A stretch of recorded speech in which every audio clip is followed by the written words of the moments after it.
தென்காசி மேற்கு தொடர்ச்சி மலைவன பகுதியில் நீடிக்கும் மழையால் குற்றாலம் அருவிகளில் வெள்ளப்பெருக்கு ஏற்பட்டுள்ளது. இதுகுறித்த கூடுதல் விவரங்களை வழங்குவதற்காக எமது செய்தியாளர் கணேஷ்குமார் இணைப்பில் இருக்கிறார். வணக்கம் கணேஷ்குமார், தற்போது அங்க இருக்கக்கூடிய சூழல் என்ன, விரிவா பதிவு பண்ணலாம். வணக்கம் வினிதா. தென்காசி மாவட்டம் மேற்கு தொடர்ச்சி மலை அடிவார பகுதியில் அமைந்துள்ளது புகழ்பெற்ற சுற்றுலா தலமான குற்றாலம். இங்கு ஒவ்வொரு ஆண்டும் கேரளாவில் தென்மேற்கு பருவமழை துவங்கிய காலம் முதல் சீசன் களைகட்ட துவங்கும். அப்போது அருவிகளில் மூலிகை கலந்த நீர் ஆர்ப்பரித்து கொட்டுவதால் அதில் குளித்து மகிழ்வதற்காக பல லட்சக்கணக்கான சுற்றுலா பயணிகள் இங்கு வருகை தருவது வழக்கம்.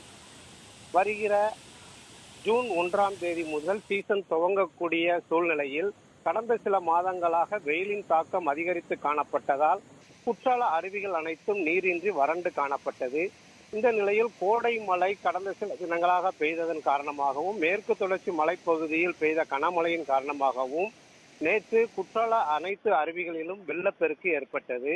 அப்போது பழைய குற்றால அருவியில் குளித்துக் கொண்டிருந்த சுற்றுலா பயணிகள் காட்டாற்று வெள்ளப்பெருக்கு ஏற்பட்டதை தொடர்ந்து அலறி அடித்துக் கொண்டு ஓட்டம் பிடித்தனர்.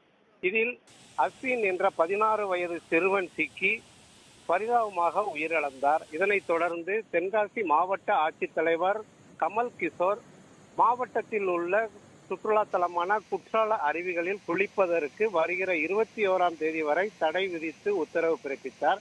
மேலும் தென்காசி மாவட்டத்தில் உள்ள அணைப்பகுதிகள் ஆற்றுப்படுகைகளுக்கும் சுற்றுலா பயணிகள் செல்ல வேண்டாம் என அறிவுறுத்தியுள்ளார்.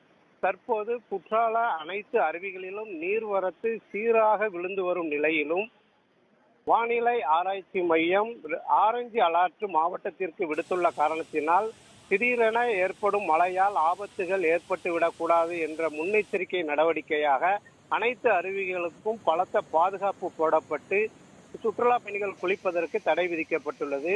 குறிப்பாக குற்றாலம் மெயின் அருவியில் தென்காசி தீயணைப்பு துறையினரால் பாதுகாப்பு நடவடிக்கைகள் தீவிரமாக மேற்கொள்ளப்பட்டு வருகிறது. இதற்காக வாகனமும் குற்றாலம் மெயின் அருவி அருவிக்கரை பகுதியிலே நிறுத்தி வைக்கப்பட்டுள்ளது.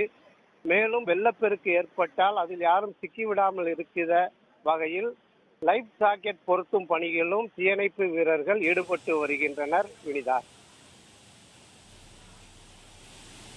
விரிவான விவரங்களுக்கு நன்றி கணேஷ்குமார்.